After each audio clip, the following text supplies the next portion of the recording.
deep holler knives, strops that we make.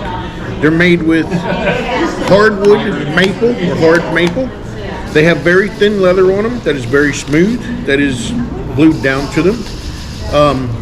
We sell the strops with the white gold compound. $28 includes tax. Just the strop without the white gold is $22. 2.5 inches wide by 8 inches long.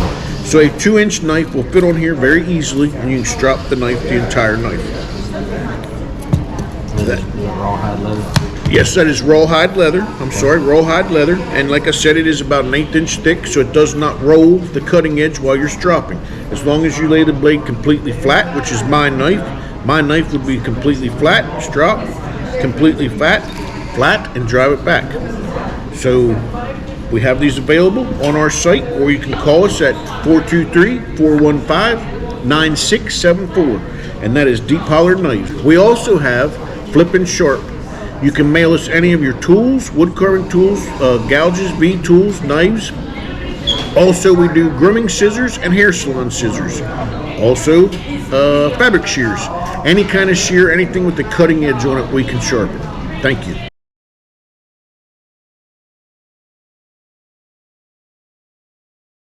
Everybody, we are here with Mr. Gary Smith. He took a class here in Sevierville, Tennessee, wood carving show, Mr. Gary Phelan. And y'all had about 5 in that class? 7 in that class. And how that goes is you go in and you pick out a rough out or a carving that Gary has brought with him to pick out the selection that he's brought with him to carve. And Mr. Gary, he actually carved, is that a gnome that you carved? Elf. He said it was okay. an elf. Okay. And so just tell us how you enjoyed the experience and how comfortable were you with Mr. Gary and whatnot. Okay. Well, first of all, it was my first time doing that. Okay. So I didn't know what to expect. Good deal. And how he did it was he would say to come up. He'd set a timer for 15 minutes. Okay. Based on the number of them in the class, and we had 15 minutes with him, and he would explain what to do and how to do it. And sometimes he would carve half of it, okay, and say, "Now go fix the other half." and then sometimes he would just come up and say, you'd come up and do something, and he'd say, "Okay, that's the right way to do that. Now here's another way you could do it." And so it was very enlightening for me, because I had not had something like that before. Oh, absolutely. So it was there were 7 in the room, and all 7 people were doing a different carving. Oh, wow. Okay. And so Gary had to be on his A game. He was on his A game. Every time somebody came up, he said he would know the name of it. Okay. And he would say, "Now when I did this one, here's how I would do this." And I don't know how he kept up with all that. He's a pro. I couldn't do it. Pro. I mean, I'd do good to remember my name in the morning, and he was way ahead of that. So. Well, good deal. Well, what would you recommend taking the class again? And oh, absolutely. Yeah, I would do that. Good deal. A lot of them are leaving here and going to the Renegade in Lebanon. That's right. And that's like 5 days. But That's I couldn't right. do 5 days. I can't. This was actually, I think, scheduled as a 3-day, and I came up 1.5. So I didn't get mine done. A lot of them got theirs done and even painted. Yeah, I walked in one time and people was already painting. Yeah. I was taking a class with Alan, and you guys were across down the hall taking a class with Gary and a few others. I think Bob Stanlander was in there. Yeah, Bob was on the other end doing bark carving. And y'all had a good time, it sounded like. Yeah, so. we did. It was very fun. It wasn't stressful or anything like that. So, and then of course Gary had all of his finished ones out there, and plus he had a lot of rough outs, which for new guys is tough, because then you want to buy every one of them. So we didn't. But anyway, but it was very good, and he was very good to say, "This is the tool that I use for this," and I would say, "I don't have that tool." Okay. And he'd say, "Well, then which one do you have? And let's figure out a way to do that." Oh, I like that. Okay. So that was good. And then he would say, on his flesh painting, he would say, "I mixed this color and this color, but they don't make this color anymore. So you need to use," and he would give another name for a different color. Gotcha. Okay. And a different He'd give you brand. another option for Yeah. it, basically. Yeah. So it was good. Good deal. And that's after a day and a half. So I didn't like I said, I didn't finish up. Right. I wasn't there the first He day. looks good. He looks pretty good. great. Didn't get his ears done. And he did one eye this way, and he said, how about let's do this other eye this way? Okay. And I said, okay, but when he done this other eye, I don't know if you can see it, but this other eye's a lot smaller. He said, how good's your painting? I said, it's not good. And he said, well, you're going to have trouble. That sounds just like Gary. Yeah. That's When I funny. did my mustache and beard, Yeah. I took it up there. He said, now you're a very clean carver. Yes, important. I said, okay, well, thank you. But, and he said, well, the butt is coming. He said, you do want critiquing? I said, yes, sir. He said, well, your beard and your mustache looks like plowed fields. They're all just straight right in the road. Okay. I said, I know, I don't plan on doing it that way, but it just comes out that way. And he said, well, we're going to fix it. And he did fix it. He showed me how to fix it. Okay. And to do the hands, I'd never seen the hands done that way before. Gary's one of a kind. He is carver, one for of a sure. kind. Good teacher. Yeah.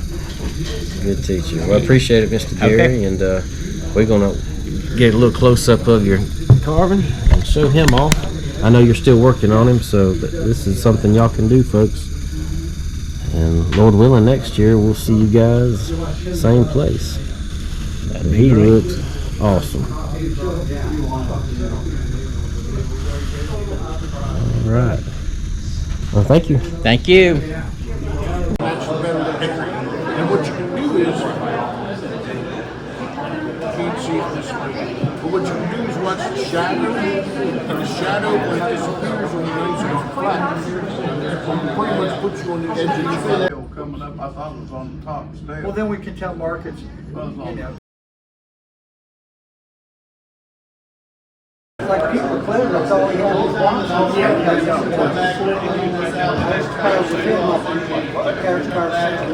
Awesome guy. The first time I went for a weekend away, I did a weekend away. He gave me. You notice my eyes are not straight across. I cut them at an angle like this. That adds expression.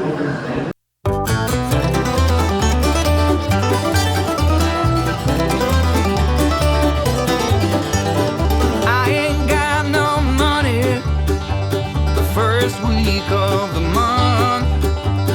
Right up into orbit, my check's the only bound. My landlord thinks a problem, a rent being overdue. What possible solution? I haven't got a clue. But at the end of the day, at the end of the day, yeah, it's all that matters. Oh, I pray just to feel good at the end of the day.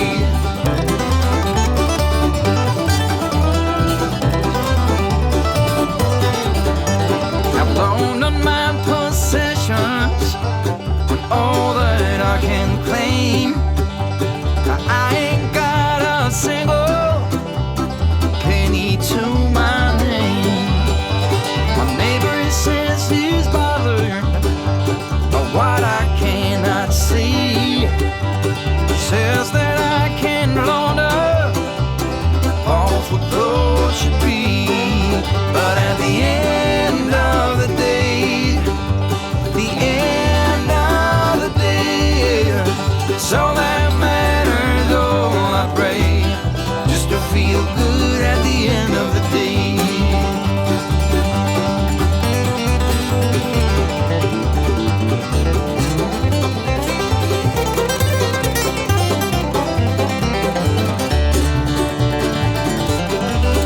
At the end of the day, at the end of the day, yeah, it's all that matters. Oh, I pray just to feel good at the end of the day.